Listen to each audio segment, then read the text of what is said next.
Philip to Evelyn, 26 April 1945.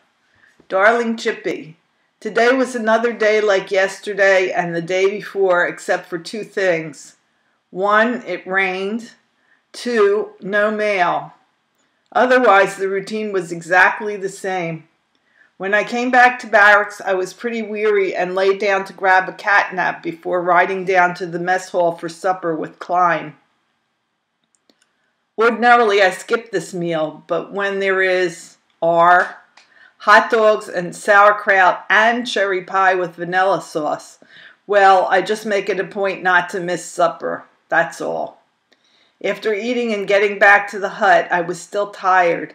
So since you weren't there to prevent me, my sweet, I indulged myself to the extent of another hour's nap. Nyah.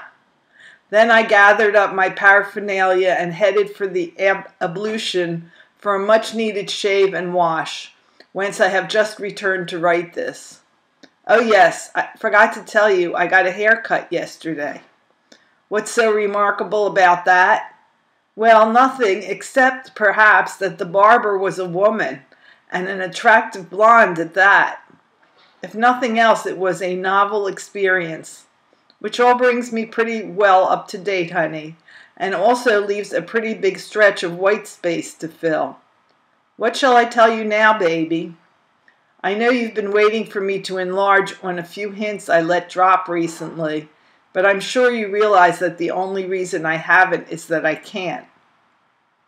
However, let your fondest hopes be your guide, darling. In closing, let me say once again that I have never, for as much as a moment, stopped missing you. My love for you, my Chippy, has withstood the tests of time and absence from your adored presence, and is, I am proud to say, stronger and tenderer and more securely enshrined than ever. In a word, my sweet, I love you. Kiss Adele for your Phil.